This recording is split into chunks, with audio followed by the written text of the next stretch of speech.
اللہ تعالیٰ کا نظام ہے کہ جو پیدا ہوا اسے فوت بھی ہونا ہے، ہر چیز کو فنا ہونا ہے، ختم ہونا ہے۔ کل من علیہا فان ویبقى وجہ ربک ذو الجلال والاکرام۔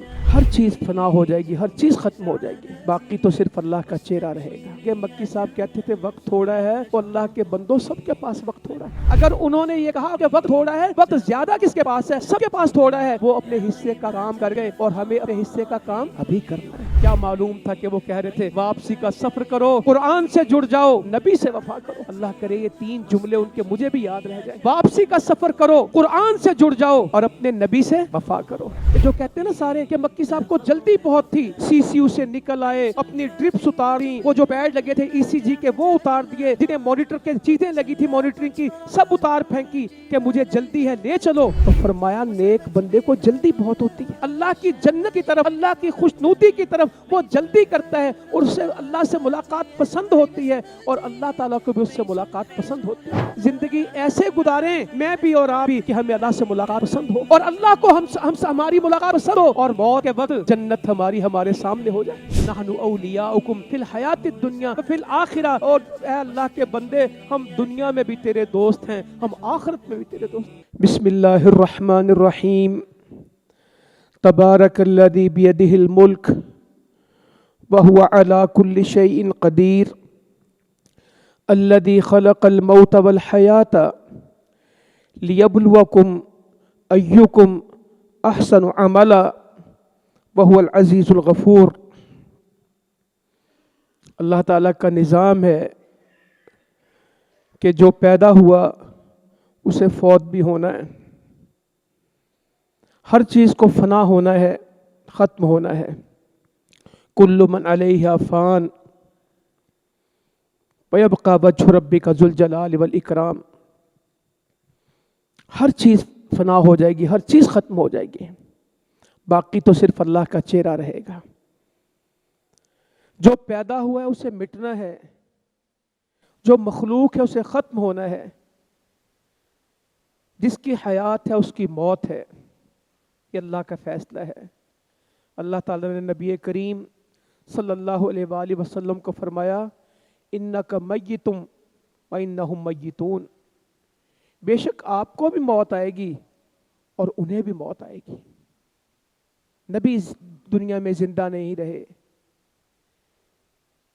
جو بھی آیا ہے وہ چلا گیا، مگر خوش قسمت وہ ہے جو اللہ کے دین پہ چلا جائے، جس کی آخرت اچھی ہو جائے، جس کی گواہیاں اچھی ہو جائیں، جس کے بعد میں لوگ صدمے میں ہوں اور وہ راحت میں ہوں۔ نبی مکرم صلی اللہ علیہ وآلہ وسلم کے سامنے سے ایک جنازہ گزرا تو اللہ کے رسول صلی اللہ علیہ وسلم فرمانے لگے یا راحت پا گیا ہے یا راحت دے گیا ہے۔ تو صحابہ کرام رضی اللہ عنہم اجمعین نے پوچھا اللہ کے نبی صلی اللہ علیہ وآلہ وسلم اس سے کیا مراد ہے؟ تو فرمایا نیک آدمی اللہ کے پاس راحت پا جاتا ہے اور پیچھے لوگ صدمے میں چلے جاتے ہیں، اور کافر اور ظالم آدمی دنیا کے لوگ، دنیا کے جانور، دنیا کے درخت بھی بیان کیے، اس سے راحت پا جاتے ہیں اور وہ مصیبت میں چلا جاتا ہے۔ خوش قسمت ہے کہ جو راحت پا جائے اور لوگ اس کے صدمے میں ہوں، اور صدمے میں بھی انشاءاللہ تعالی ہم وہی بات کہیں گے جس کا اللہ نے ہمیں حکم دیا۔ نبی کریم صلی اللہ علیہ وآلہ وسلم کے بیٹے ابراہیم رضی اللہ عنہ ابو سیف لوہار کے گھر میں ان کی بیوی کے ان کو پالتی تھی۔ نبی صلی اللہ علیہ وسلم ان کو دیکھنے کے لیے گئے تو طبیعت ناساز تھی، دوبارہ پھر گئے تو بچے کی جان نکل رہی تھی اور آپ رونے لگے۔ تو سیدنا عبد الرحمن بن عوف رضی اللہ تعالیٰ عنہ نے کہا اللہ کے نبی صلی اللہ علیہ وسلم آپ بھی روتے ہیں؟ تو فرمایا ابن عوف یہ رونا تو اللہ کی رحمت ہے، مگر میں وہی بات کروں گا جو میرے اللہ کو پسند ہے، میں وہ بات نہیں کروں گا جو اللہ کو ناپسند ہو۔ میرا اللہ سے کوئی شکوہ نہیں ہے، اے ابراہیم تیری جدائی سے دل مغموم ہے، دل صدمے میں ہے اور آنکھوں سے آنسو جاری ہیں تیری جدائی میں۔ صحابی کہتے ہیں ہم ابہا سے گزرے تو اللہ کے رسول صلی اللہ علیہ وسلم کی والدہ کی قبر آئی تو آپ اس میں بیٹھ گئے اور رو رہے تھے۔ سال ہر سال دہائیوں کی بات ہے اور ہم آپ کو دیکھ کے رو رہے تھے۔ تو فرمانے لگے کہ اللہ تعالیٰ نے میں نے اللہ سے اجازت مانگی کہ میں اپنی والدہ کی قبر کی زیارت کروں تو مجھے اجازت مل گئی۔ جب میں نے دعا کی اجازت مانگی تو مجھے دعا کی اجازت نہیں ملی اور رونے لگے۔ اور صحابی کہتے ہیں کہ ہم آپ کو دیکھ کے رو رہے تھے۔ تو میں آج کے دن میں صرف آپ سے یہ بات کہنا چاہتا ہوں، مجھے اور آپ کو، میرے بھائیوں اور بہنوں کو، بزرگوں اور بچوں کو اس بات کی کوشش کرنی ہے کہ ہمارا خاتمہ اچھا ہو جائے۔ جب ہم اس دنیا سے جائیں تو لوگ اچھی گواہی دیں۔ میں نے رات بھی حدیث پڑھی آپ کے سامنے، دوبارہ دہرا دیتا ہوں۔ نبی مکرم صلی اللہ علیہ وسلم بیٹھے تھے، صحابہ ساتھ تھے، ایک جنازہ گزرا تو لوگوں نے کہا بہت اچھا ہے، آپ نے فرمایا وجبت۔ ایک اور جنازہ گزرا اسی اثنا میں اور لوگوں نے کہا بہت برا ہے، تو نبی مکرم صلی اللہ علیہ وسلم فرمانے لگے وجبت، واجب ہو گیا۔ سو سیدنا عمر رضی اللہ عنہ پوچھنے لگے اللہ کے رسول صلی اللہ علیہ وسلم، جسے لوگوں نے اچھا کہا آپ نے اس کا بھی جواب وہی دیا، اور جسے لوگوں نے برا کہا آپ نے بھی اس کو برا کہا۔ فرمایا جس کے بارے میں لوگوں نے اچھا کہا اللہ تعالیٰ نے اس کو جنت میں داخل کر دیا، اور جس کو لوگوں نے برا کہا اس کے لیے جہنم ہو گئی۔ تم زمین پہ اللہ کے گواہ ہو، جس کو تم نے اچھا کہا اللہ کے ہاں تمہاری گواہی منظور ہو گئی، اور جس کو تم نے برا کہا تمہاری گواہی اللہ کے ہاں ویسے منظور ہو گئی۔ اس موقع پہ آپ نے فرمایا 4 بندے جس کی گواہی دے دیں اللہ تعالیٰ ان کی گواہی کو قبول کر لیتا ہے۔ پھر فرمایا 3 آدمی جس کی گواہی دے دیں، صحابہ نے پوچھا 3 کہ اللہ تعالیٰ ان کی سفارش بھی قبول کر لیتا ہے۔ پھر صحابہ کہتے ہیں ہم نے کہا 2 بندے اگر کسی کی اچھائی بیان فرما دیں، کہہ دیں تو اللہ تعالیٰ 2 کی بات بھی سنے گا۔ فرمایا 2 کا۔ صحابی کہتے ہیں پھر ہم نے 1 کا سوال نہیں کیا، یعنی مراد ہے 1 بندے کا بھی پوچھ لیتے تو 1 بندہ بھی کسی کو اچھا کہہ دے تو اللہ تعالیٰ اس کی سفارش کو سن لیتا ہے۔ تو میں اپنے بزرگوں کے، بابا جی کے بارے میں اللہ سے خیر ہی مانگتا ہوں کہ جس سے ملتا ہوں، جس کے پاس جاتا ہوں، وہ ان کی خیر کی، دین کی، توحید کی، اصلاح کی۔ نبی مکرم صلی اللہ علیہ وسلم فرماتے ہیں اللہ تعالیٰ اس کو سرسبز و شاداب رکھے، اس کو خوش و خرم رکھے جو میری حدیث کو سنتا ہے، میری بات کو سنتا ہے اور پھر اس کو یاد کر لیتا ہے، پھر لوگوں کو سناتا ہے، پھر آگے پہنچا دیتا ہے۔ تو آپ نے بھی مکی صاحب کی تقریریں سنی، میں آپ سے گواہی مانگتا ہوں کہ وہ اللہ کے نبی کی باتیں پہنچاتے تھے۔ تو انشاءاللہ اللہ کے رسول صلی اللہ علیہ وسلم کی جو محبت ان کے دل میں تھی آپ نے بھی دیکھی، اور جس طرح حدیثیں بیان کرتے تھے کہ میرے سونے نبی نے فرمایا، نبی کریم نے فرمایا، حدیث میں یہ آیا ہے، میرے نبی یہ فرما رہے تھے، اور ساری زندگی قرآن سنایا ہے۔ آپ کے پاس اس مسجد میں بے شمار دفعہ آئے ہوں گے، پہلی مسجد تھی اس میں آئے ہوں گے۔ 30 سال کا سفر ان کا کراچی میں تھا، اور کراچی والوں سے ہمیشہ کہتے سن لو کراچی والوں، جہاد کی باتیں کی ہیں، اللہ کی توحید کی باتیں کی ہیں، کفر کی ذلت کی باتیں کی ہیں، اسلام کی عزت کی باتیں کی ہیں، امت کی بات کی ہے، سوئے ہوئے مسلمانوں کو جگایا ہے، بیدار کیا ہے۔ اللہ نے ان کو آواز بھی ایسی دی تھی، جلال بھی ایسا دیا تھا، اور پھر اللہ تعالیٰ کی دین کی جو خدمت اللہ نے ان سے لی اور آخر تک یہ رہا۔ تو میں تو صرف آپ سے کچھ حدیثیں آج عرض کرنے کے لیے کھڑا ہوا ہوں، اللہ تعالیٰ یہ گواہیاں قبول کر لے۔ جنازے میں آپ نے دیکھا بہت سارے بھائی شریک ہوئے، بہت سارے لوگوں نے دیکھا، صرف اللہ کے لیے آئے لوگ۔ نبی صلی اللہ علیہ وسلم کو کہا گیا جنازہ آ گیا، آپ تشریف لے آئیں، تو اللہ کے رسول نے پوچھا صلی اللہ علیہ وسلم کیا 40 لوگ جمع ہو گئے؟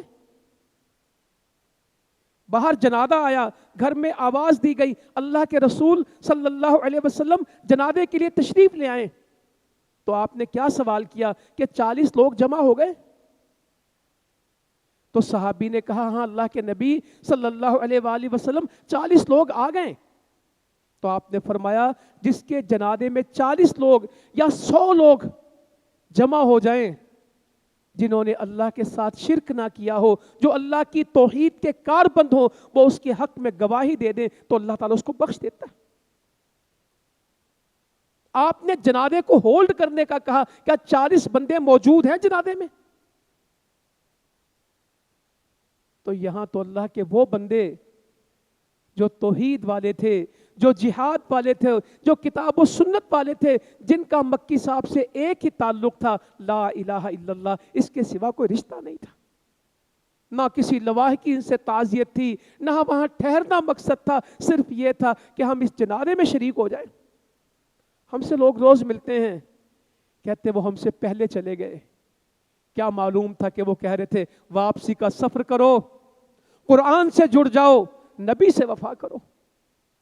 اللہ کرے یہ 3 جملے ان کے مجھے بھی یاد رہ جائیں، واپسی کا سفر کرو، قرآن سے جڑ جاؤ، اور اپنے نبی سے وفا کرو۔ خانے والا میں اکٹھے تھے، 3 مہینے پہلے کی بات ہے، اکتوبر تھا میرا خیال میں۔ کہنے لگے لوگوں کو پتہ نہیں جو بیٹھے ہو مل لیں گے، نہ مل سکے تو حوض کوثر پہ مل لیں گے، اللہ تعالیٰ مجھے آپ سب کو حوض کوثر پہ اکٹھا کرے گا، ہم پھر مل لیں گے۔ قصور آخری جمعہ پڑھایا، کھڑے ہوئے، پھر بیٹھ گئے، کہنے لگے میری بات سن لو، ممکن ہے زندگی میں دوبارہ ملاقات نہ ہو۔ امیر صاحب اس دن سب کو کہہ رہے تھے کہ مکی صاحب آخر میں کہنے لگے کہ وقت تھوڑا ہے، مجھے حافظ صاحب کے پاس لے چلو، میرے پاس وقت تھوڑا ہے۔ تو امیر صاحب کہنے لگے، مکی صاحب کہتے تھے وقت تھوڑا ہے، اور اللہ کے بندوں سب کے پاس وقت تھوڑا ہے۔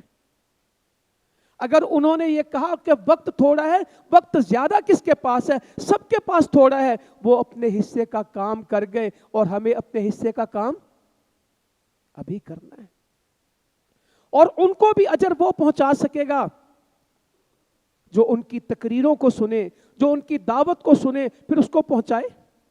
نبی صلی اللہ علیہ وسلم نے فرمایا جس نے خیر کی طرف رہنمائی کی، نیکی کا رستہ دکھا دیا، جو بھی اس کے بعد اس کا عمل کرے گا اس کو اجر پہنچتا رہے گا۔ جس نے خیر کے کام میں سبقت لے گیا اور لوگ اس کے دیکھا دیکھی اس پہ عمل کرتے رہے، بعد والوں کا اجر بھی اس کو ملتا رہے گا، اور بعد والوں کے اجر میں کچھ منہا نہیں کیا جائے گا، کوئی کٹوتی نہیں کی جائے گی۔ تو انشاءاللہ تعالی اس جماعت کے ہزاروں لاکھوں لوگ وہ ہیں جو کہتے ہیں ہم ان کی تقریر سے جماعت میں شامل ہوئے، جہاد میں شامل ہوئے، سینکڑوں ہزاروں شہید ہیں جو ان کی دعوت پہ آئے، طالب علم، ڈاکٹر، پروفیسر، انجینئر، جو ایک دفعہ گفتگو سنتا پھر کہتا میری اللہ نے زندگی بدل دی، انہوں نے آج باتیں ایسی بتائیں، اور ہم اللہ سے امید رکھتے ہیں یہ سب حسنات جو میں نے آپ کے سامنے حدیثیں پڑھی کہ جس نے خیر کے کام بتا دیے، جب تک وہ خیر جاری رہتی اس کو اجر ملتا رہتا ہے۔ جس نے خیر کے لیے مقدم ہو گیا، پہلے ہو گیا، بعد والوں کا سارا اجر اس کو ملتا ہے۔ جس نے کوئی اچھا رستہ چنا اور اس رستے کی وجہ سے بعد کے لوگ بھی اس کو چنتے رہے، تو پہلے آدمی کو بعد والوں کا سارا اجر ملتا ہے۔ آج پاکستان کا طول و عرض دیکھتا ہوں، تعزیت کے لیے لوگ ہمارے پاس آئے، میں شہروں میں جاتا ہوں تو لوگ ملتے ہیں، اور ہر کوئی ان کی تقریر، ان کا انداز، ان کا قرآن پڑھنا اور قرآن سے استدلال کرنا، ایسے لگتا تھا قرآن مجید ایک زندہ کتاب ہے۔ قرآن مجید قدیم نہیں ہے، قرآن مجید ہر دور کی کتاب ہے، مگر سمجھانے والا جب سمجھاتا ہے تو یوں لگتا ہے کہ یہ آیت آج کے لیے اتری ہے اور ابھی کے لیے اتری ہے۔ اللہ تعالیٰ نے ان کو یہ خاص توفیق دی تھی کہ جب وہ قرآن پڑھتے تو ایسے لگتا تھا کہ آج کے زمانے کی کتاب ہے۔ حدیث کا استدلال ایسے کرتے ہیں، سیرت کا واقعہ ایسے بیان کرتے ہیں کہ بندہ بدر کے میدان کو آنکھوں سے دیکھتا تھا، احد کو سامنے دیکھتا تھا، ہتین کے مار کے سامنے دیکھتا تھا، صلاح الدین ایوبی کی تلوار اپنے ہاتھ میں دیکھتا تھا، زبیر بن عوام رضی اللہ عنہ لڑ رہے سامنے دیکھتا تھا، ابو عبیدہ ابن جراح کہاں کھڑے وہ دکھا دیتے تھے، خالد ابن الولید کہاں پہ موجود ہیں وہ بتا دیتے تھے، سعد ابن ابی وقاص رضی اللہ تعالیٰ عنہ کسی ایک کا واقعہ شروع کرتے اور پھر اس کا جو منظر بناتے، اللہ نے ان کو حافظہ بھی یہ دیا تھا، کیونکہ اس ذہن میں دماغ میں دنیا کی کبھی کوئی چیز نہیں آئی. لوگ سمجھتے ہیں ان کے پاس بہت ماڈرن سائنسز تھیں، ٹیکنالوجی کو جانتے تھے، physics, chemistry, bio chemistry, micro biology اور نیوکلیر فزکس، اس کے بارے میں گھنٹوں گھنٹے بات کرتے تھے، مگر لیپ ٹاپ چلانا نہیں آتا تھا، اینڈرائڈ فون کے بارے میں، یہ ٹچ موبائل کے بارے میں کچھ نہیں جانتے تھے. زندگی بھر بٹن والا فون استعمال کیا ہے، کتاب سے پڑھا ہے، اور کوئی کتاب نہیں پڑھی، صرف وہ کتاب پڑھی ہے جس سے اللہ کے دین کو فائدہ ہو جائے، جس سے اللہ کے دین کی دعوت مل جائے. 300 صفحے کی 400 صفحے کی کتاب رات میں پڑھ جاتے تھے اور پھر اس کو لکھ لیتے تھے، اور جو لکھ لیتے تھے پھر اس کو بیان کرتے.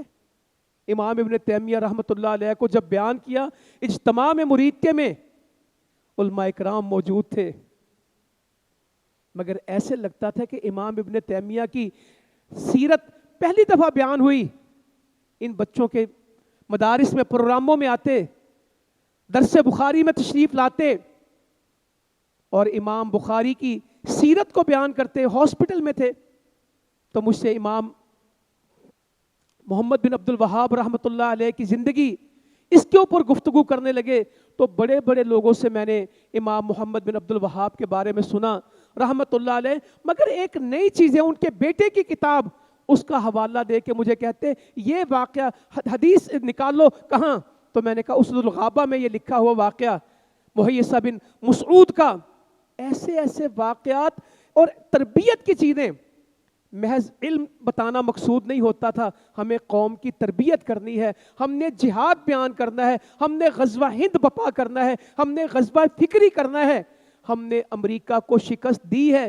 لوگوں کو ہر بندہ مایوسی پھیلاتا تھا، مگر اللہ تعالیٰ نے ان کو توفیق دی کہ وہ امید کی بات کرتے تھے. آخرت کے ساتھ جوڑا، دین کے ساتھ جوڑا، قرآن کے ساتھ جڑ جاؤ. 1.5 سال گرفتاری رہی، جوہر ٹاؤن میں ان کو سب جیل قرار دیا گیا. جب جاتے قرآن پڑھ رہے ہیں، اور ہم تو قرآن کی تلاوت کرتے نا، وہ تلاوت بھی کرتے تھے، اس کو سمجھنا. ابھی بھی ہاسپٹل میں حافظ صاحب کی تفسیر مسلسل پڑھ رہے تھے امیر محترم کی، اور اس میں بھی لکھا ہوا ہے خطبات سیرت حافظ صاحب کے، اس پہ اتنا کچھ لکھا ہوا ہے کہ یہاں یہ واقعہ، یہاں یہ واقعہ، یہاں یہ واقعہ. یہ علم کی دوستی تھی. نبی کریم صلی اللہ علیہ وسلم فرماتے ہیں جو اللہ سے ملاقات کو پسند کرتا ہے اللہ کو بھی اس سے ملنا پسند ہے، اور جو اللہ سے ملنا پسند نہیں کرتا اللہ کو بھی اس سے ملنا پسند نہیں ہے. یہ خوش نصیبوں کی بات ہوتی کہ جو اللہ سے ملاقات کی تیاری کریں. اما جی عائشہ رضی اللہ عنہ بیان کرنے لگی، اللہ کے نبی صلی اللہ علیہ وسلم، اللہ سے ملاقات کا مطلب تو یہ ہے کہ بندہ مر جائے، اور مرنا تو کسی کو پسند نہیں. تو اللہ کے نبی فرمانے لگے صلی اللہ علیہ وسلم، عائشہ ایسی بات نہیں ہے، اللہ تعالیٰ مرنے سے پہلے بندے کو نیک اعمال کی توفیق دے دیتا ہے، اور جب اس کی موت کا وقت آتا ہے تو اللہ تعالیٰ کی طرف سے خوشخبری اس کو آ جاتی ہے.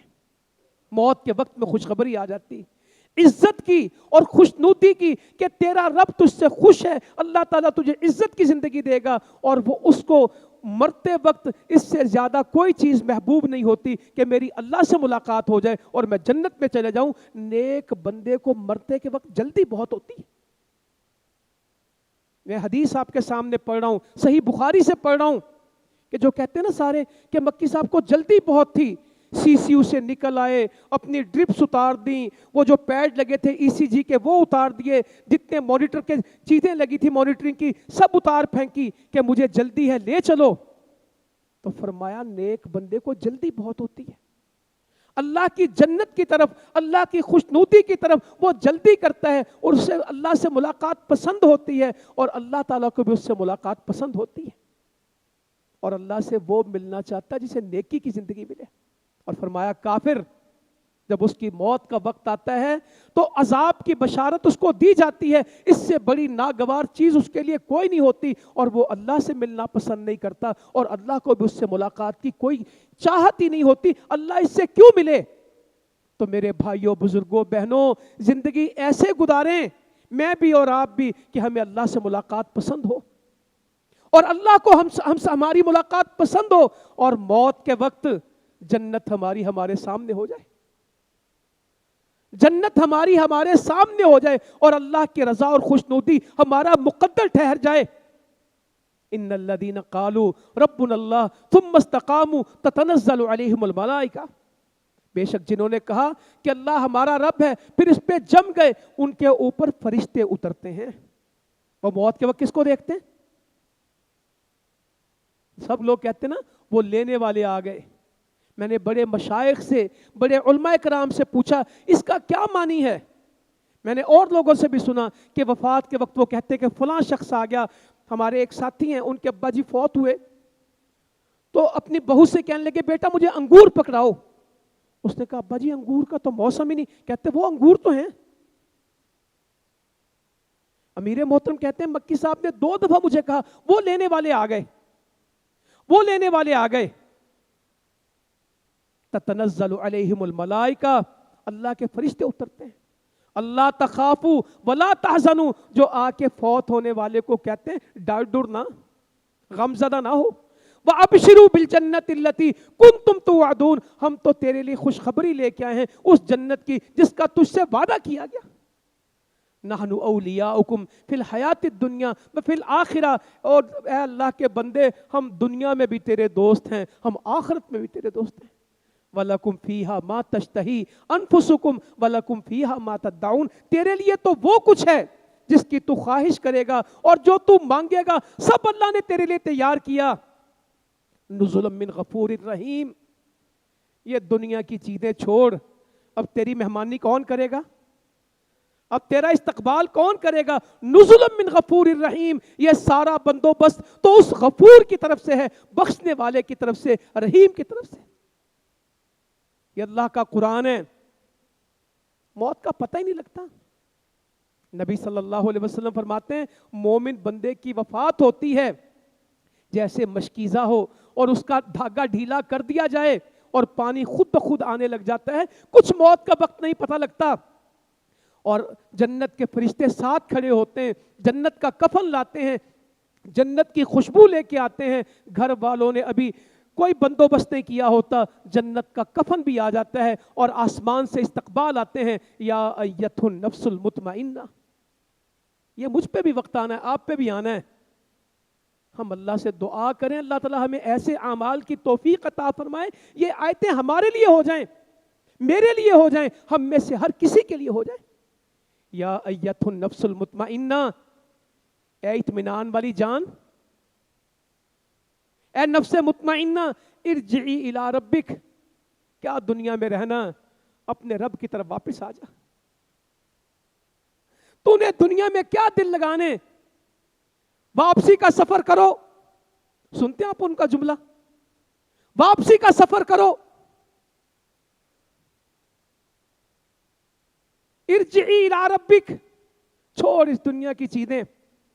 میں نے بہت دفعہ کہا, باقی بھائی بھی کہتے تھے, اسلام آباد گھر بنا لیں. گرمی, سردی, دھند, مرید کے گاؤں سے, کچی سڑک سے, اتنے سیکیورٹی کے مسئلے ہیں. جمعہ پڑھانے اتنا سفر کرنے جاتے ہیں, کہتے تھے یہ مجاہدین کی بستی ہے, یہ اللہ کے دین کا علم حاصل کرنے والے طالب علموں کی بستی ہے, میں نے ان کے ساتھ رہنا ہے, میرا مدرسہ ہے, یہاں پہ بچیاں بیٹیاں پڑھتی, میں یہ بستی نہیں چھوڑوں گا. اسلام آباد لوگ گاؤں سے اسلام آباد, لاہور روز بھی میٹنگ میں آنا پڑتا, آتے تھے, کہتے مجھے مرید کے سے زیادہ کوئی محبوب نہیں, میں تو اللہ کا گھر مکہ چھوڑ کے آیا تھا. کہ مجھے جہاد کی. مجھے بھائی جان نے کہا اجعلتم سقایت الحاج و عمارت المسجد الحرام کمن آمن باللہ والیوم الآخر وجاہد فی سبیل اللہ لا یستوون عند اللہ. کیا تم نے سمجھ لیا کہ حاجیوں کو پانی پلانا اور مسجد حرام کی آباد کاری برابر ہے اللہ کے رستے میں جہاد کے؟ اللہ نے بالکل برابر نہیں ہے. اور اللہ پہ ایمان پہ اور جہاد کے لا یستوون عند اللہ, اللہ کے نزدیک برابر نہیں ہے. کہتے پھر یہ مدینہ چلے گئے آپا جی, اور یہ بھی آپا جی ام طلحہ بھی کہنے لگی کہ عبد الرحمن تیرے بھائی جان نے جماعت بنائی ہے, جہاد کا کام شروع کیتا ہے, تو مکے بیٹھا ہے, یہاں تم ہوٹل چلا رہے ہو, کاروبار کر رہے ہو, وہاں جماعت کھڑی کر دی ہم نے. کہتے حافظ صاحب نے آیت پڑھ دی, آپا جی نے بات کی, یہ مدینہ گئے, 3 دن میں واپس آئے تو میرے گھر میں ایک چادر تھی, ایک بیڈ شیٹ تھی جس میں میں نے اپنے مہمانوں کو بٹھایا. میرے گھر میں ایک کرسی بھی نہیں تھی, میں سب سامان پیک کر کے پاکستان بھیج چکا تھا, اور اس میں میری کتابیں تھیں, اور میں نے پاسپورٹ اور ٹکٹیں حافظ صاحب کو پکڑائی, آپ کے ساتھ ہی چلوں گا. پھر مرید کے ایک چھوٹے سے کچے گھر میں رہے, وہی زندگی گزاری. صرف یہ محبت تھی کہ اللہ کے دین کا کام. تو اللہ کہتا یا ایت النفس المطمئنہ, اے اطمینان والی جان, کہاں دنیا میں رہتا ہے, ارجع الی ربک, واپس آ جا. تجھے میں نے بھیجا تھا نا, ارجعی الی ربک, ان بندوں کو چھوڑ, بندوں کے رب کی طرف آ جا. راضیۃ مرضیہ, اللہم اجعلنا منہم راضیۃ مرضیہ. اس حال میں کہ تیرا اللہ تجھ سے راضی ہے اور تو پسند کی ہوئی ہے. تو کیسی جان ہے, تو کیسی روح ہے جس سے رب راضی بھی ہے اور پسند بھی ہے. فادخلی فی عبادی وادخلی جنتی, میرے خاص بندوں میں شامل ہو جا, میری جنتوں میں شامل ہو جا, میری جنتوں میں داخل ہو جا, میرے بندوں میں داخل ہو جا. یہ آیتیں تو ہم پڑھتے ہی رہتے ہیں, اللہ کرے ہم اس کو سمجھ جائیں. نبی صلی اللہ علیہ وسلم فرماتے ہیں جس بندے کی اللہ تعالیٰ خیر خواہی چاہتا ہے, جس کو اللہ تعالیٰ پسند کرتا ہے, اسے استعمال کر لیتا ہے. ہم بھی کہتے ہیں نا فلاں کو فلاں استعمال کر لیا, فلاں کو فلاں استعمال کرتا ہے, فلاں فلاں کا نوکر ہے, فلاں فلاں کے کام کرتا ہے. تو جس کی اللہ تعالیٰ خیر خواہی چاہتا ہے اسے استعمال کر لیتا ہے. تو صحابہ نے عرض کیا اللہ کے نبی صلی اللہ علیہ وسلم, استعمال سے کیا مراد ہے, اللہ تعالیٰ کس کو استعمال کرتا ہے؟ فرمایا اللہ تعالیٰ بندے کو نیک اعمال کی توفیق دیتا ہے, مرنے سے پہلے وہ نیکی شروع کرتا ہے, حتیٰ کہ اللہ اس کی روح قبض کرتا ہے تو وہ اسی حال میں ہوتا ہے کہ وہ نیکی پہ جا رہا ہوتا ہے. زندگی بھی جماعت کے ساتھ اور وفات کے وقت بھی جماعت کے ساتھ. ہمارے کسی کو کوئی اشکال ہو جاتا ہے, کسی کو اعتراض ہو جاتا ہے, آخری لمحے بھی ہسپتال سے نکل کے ہمارے ڈاکٹر نے تعزیت کے لیے تشریف لائے, کہنے لگے یار کتنی اللہ نے مکی صاحب کو خیر عطا فرمائی. میں نے کہا کیا ہوا؟ کہنے لگے کہ حافظ صاحب ان کو کہہ رہے ہیں گھر چلتے ہیں, اس حال میں آؤ میرے ساتھ گھر آ جاؤ. کہنے لگے پاجن وقت تھوڑا ہے, مسجد میں چلتے ہیں. اس حال میں بھی مسجد میں گئے, اور نبی کریم صلی اللہ علیہ وسلم بھی اس حال میں کہاں گئے؟ اماں جی عائشہ رضی اللہ عنہ کہتی غشی کے دورے پڑتے تھے. جو منظر ہے نا اللہ کے رسول کا آخری صلی اللہ علیہ وسلم, اماں جی عائشہ کہتی میری آغوش میں آپ کی وفات ہوئی, اور آپ کی جان کنی, آپ کے نزاع کا وقت دیکھ کے اس کے بعد مجھے کسی پہ تعجب نہیں ہوتا تھا کہ موت کی شدت کیا ہوتی, مجھے اس کے بعد کسی کے لیے کوئی اچنبھا نہیں ہوا کہ کیا ہوا. میں نے اللہ کے نبی کا منظر دیکھا تھا, پھر رفیق الاعلی, پھر رفیق الاعلی, اللہم الرفیق الاعلی. اے اللہ اچھے دوستوں کی طرف, اے اللہ اچھے لوگوں کا ساتھ عطا فرما. میرے نبی کہہ رہے تھے. پانی ڈالتے تھے پیالے میں, ہاتھ پہ پھیرتے, چہرے پہ پھیرتے, مشکیزوں کا پانی منگایا, اپنے اوپر بہایا. کچھ طبیعت بہتر ہوئی تو 2 آدمیوں کا سہارا لے کے کہاں چل پڑے؟ مسجد کو. آج میں بھی بابا جی کی باتیں کروں اور آپ بھی کریں اور مسجد سے تعلق نہ ہو، یہ 2-3-4 دن یاد رہیں گے، پھر دنیا کے اور کاموں میں لگ جائیں گے. وہ تو ہمیں بتا گئے کہ شدید تکلیف میں بھی مسجد کو جانا ہے. اور زندگی بھر میری ساس اماں کا اور مکی صاحب کا ایک شیڈیول رہا ہے، گھر میں ہوں تب ویسے پوچھنا ہے کہ آج کتنی تہجد پڑھی، گھر سے باہر ہوں تو فجر کی اذان سے پہلے مکی صاحب نے فون کر کے پوچھنا ہے آج کی تہجد کا کیا بنا. اور آخری دن بھی جو گھر میں فون کیا وہ کس بات میں کیا؟ وہ ہاسپٹل کے وارڈ کے اندر تھے، ٹائم کا احساس نہیں تھا. گھڑی بھی شاید میں نے ہفتہ پہلے کو گھڑی دے کے آیا. میں کہا بابا جی گھڑی کوئی نہیں. کہتے عبدالرؤف کہاں گھڑیاں رہتی ہیں. کشمیر کے مجاہدوں کے پاس گیا تو انہوں نے گھڑی اتار دی. غزہ کا مفتی آیا، غزہ کی باتیں کرنے لگا، میرے پاس کچھ بھی نہیں تھا، میں نے اپنی گھڑی اتار کے اس مفتی کو پہنا دی کہ یہ اللہ کے دین کی جہاد کی بات کرتا ہے، اس کو میں اس وقت ملاقات میں کیا کروں. کشمیر کے مجاہدوں کے پاس گیا تو زبردستی میری گھڑی اتار لی. غزہ کے مجاہد کی بات سنی، رہا نہیں گیا، میرے پاس کچھ بھی نہیں تھا، گھڑی اتار کے اس کو دیا، خالی گھڑی کے بیٹھے ہوئے.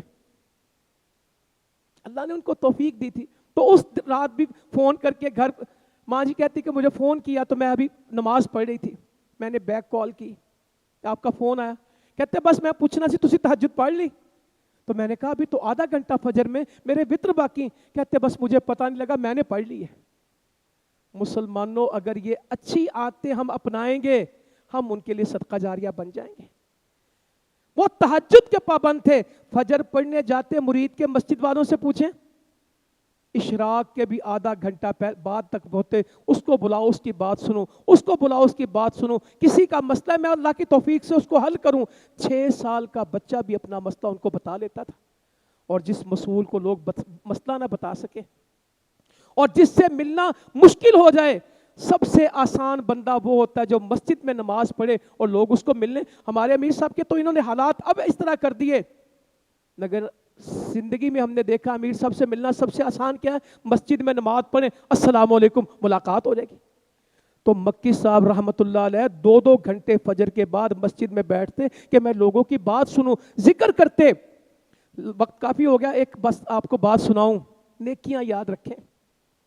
مجھے بہت سال پہلے کہا تقریر سے پہلے غافل نہیں ہونا اور دعا کرتے رہنا، اللہم الہمنی رشدی وعدنی من شر نفسی. اے اللہ تو مجھے ہدایت عطا فرما اور میرے نفس کے شر سے مجھے بچا لے. اے اللہ میرے نفس کی شرارت سے، اس سے مجھے بچا لے. اندر جو یہ نفس ہے نا، یہ خباثت کرے گا اور تجھے گمراہ کرے گا. دعا کر دینا، اللہم الہمنی رشدی، اے اللہ تو مجھے اپنی ہدایت دے دے. وعظنی من شر نفسی، میرے نفس کی شرارت سے مجھے بچا. یہ دعا کرنی ہے. ہمارے گھر تو وہ آئے اس وقت جب میری شادی ہو گئی. لوگ بیٹیوں کے گھر دیکھتے ہیں، شادی کیا کرنی، لڑکا کیا کرتا ہے، اس کے ماں باپ کیا کرتے ہیں. بہن بھائی، امیر صاحب نے رشتہ کیا میرا مسجد میں بٹھا کے. میرے سسر مکی صاحب میرے گھر ولیمے کے دن آئے تھے، انہوں نے شادی سے پہلے میرا گھر نہیں دیکھا تھا. کتنے لوگ ہیں جو ہمت کر لیں کہ بیٹی کی شادی کریں اور اس کا گھر نہ دیکھا ہو؟ اور کرتا کیا ہے؟ جماعت میں مصول ہے. اتنا ہی کام ہے، جماعت میں مصول ہے اور کوئی کام نہیں.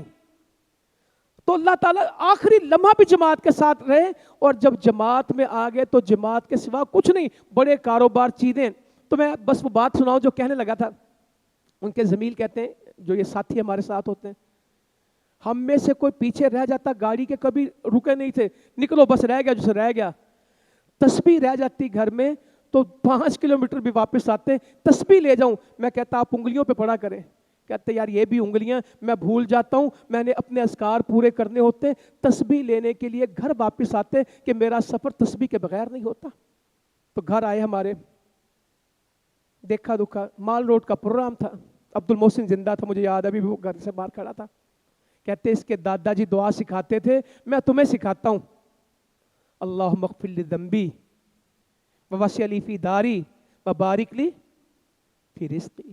اے اللہ میرے گناہوں کو بخش دے، اے اللہ میرے گھر میں وسعت عطا فرما. اور میرے رزق میں برکت دے. کہتے ہیں اللہ تعالیٰ کبھی تمہیں کمی نہیں آنے دے گا. میرے باپ نے مجھے یہ دعا سکھائی تھی, اللہ نے مجھے بڑا دیا, گھر بھی بڑے دیے ہمیشہ اللہ نے, رزق بھی وافر دیا. اور یہ تو سب کو کہتے تھے جب غصے میں ہوتے, محبت میں ہوتے, اللہم اغفر لی ورحمنی, اے اللہ تو مجھے معاف کر دے اور مجھ پہ رحم کر دے. انشاءاللہ اللہ تعالیٰ ان کے لیے دعا ضرور قبول کرے گا. ان کا بچپن بھی ایک تاریخ ہے, ان کے کالج لائف بھی ایک تاریخ ہے, ان کی مکہ کی زندگی بھی ایک تاریخ ہے, ان کی حرم سے محبت اور علماء کرام کی تکریم اور طلبہ کے ساتھ ان کی خدمت یہ بھی ایک تاریخ ہے. اور جہاد کا نوکر کہتے تھے اپنے آپ کو, میں جہاد کا نوکر کہتا ہوں. کہتے تھے میرے پاس تو دو ہی چیزیں ہیں, نحمدہ و نستعینہ. یہ میں نے بیان کیا. مجھے کہنے لگے پاکستان کا کوئی کونا انشاءاللہ ایسا نہیں ہوگا جہاں میں اللہ کی توحید لے کے نہیں پہنچا. میں نے جہاں جا کے اللہ کی توحید کی آواز نہیں پہنچائی, اللہ تعالیٰ یہ ساری گواہیاں ان کے حق میں قبول کر لے. ہم ہر حال میں اللہ سے ان کے لیے بخشش کی دعا کرتے ہیں. عثمان بن مظعون کی میت پڑی تھی, ام العلا کہہ رہی تھی تمہارے لیے خوشخبری ہو, تو میرے نبی فرما رہے تھے صلی اللہ علیہ وسلم, ام العلا میں بھی اس کے لیے اچھی بات ہی کرتا ہوں, میں بھی اللہ سے اس کے لیے خیر ہی کا یقین رکھتا ہوں, مگر میں تو اپنے بارے میں بھی نہیں جانتا, میں تو اپنے بارے میں بھی نہیں جانتا, حالانکہ میں اللہ کے کا رسول ہوں کہ میرے ساتھ کیا ہونے والا ہے. اصل معاملہ اللہ کے ہاتھ میں ہے. ہم اللہ کے سے بار بار ان کے لیے دعا کریں گے, اپنے لیے دعا کریں گے, اپنے سارے فوت شدگان کے لیے دعا کریں گے, انشاءاللہ اپنی خیر کی دعا کریں گے. اور جس طرح وہ جماعت سے وابستہ رہے, امیر سے وابستہ رہے, اور جس طرح انہوں نے کفر کو للکارا اور مسلمانوں کو دوبارہ بیدار کرنے کی کوشش کی, اور آج ہندوستان خوش ہو رہا ہے کہ وہ اس دنیا میں نہیں ہے. یقیناً وہ اس دنیا میں نہیں ہے, مگر ان کے آواز بھی موجود ہے, ان کی دعوت بھی موجود ہے, ان کا منہج بھی موجود ہے, ان کے جماعت بھی موجود ہے, اور وہ جہاد قیامت کی دیواروں تک رہے گا. انشاءاللہ کشمیر کے مسلمانوں کو آزادی ملے گی, غزہ کے مسلمانوں کو آزادی ملے گی, اللہ کی توفیق سے غزوہ ہند بپا ہوگا. 35 کروڑ ہندوستان کے مسلمان آزاد ہوں گے, جس طرح وہ واشنگٹن کو اور یورپ کو اور ان سب کو آوازیں دیتے تھے کہ انشاءاللہ اسلام کا پرچم لہرائے گا. اللہ تعالیٰ وہ وقت لائے گا, کفر کو شکست ہوگی, وہ ذلت آمیز شکست کا سامنا کریں گے, اور اسلام کا پھریرا دنیا میں لہرائے گا. انشاءاللہ ہم ان کے مشن کو جاری رکھیں گے, ہم ان کی دعوت کو مزید مضبوط کریں گے. اللہ تعالیٰ ان کو اپنے گھر میں لے گیا, اللہ تعالیٰ ان کو جوار رحمت میں جگہ عطا فرمائے, اللہ تعالیٰ ان کے گناہوں کو بخش دے, اللہ تعالیٰ ہمیں ان کا صدقہ جاریہ بنائے, اور جو کام ہمارے ذمے ہے اللہ تعالیٰ اس کو پورا کرنے کی توفیق عطا فرمائے. جزاکم اللہ خیرا وما علینا الا البلاغ المبین.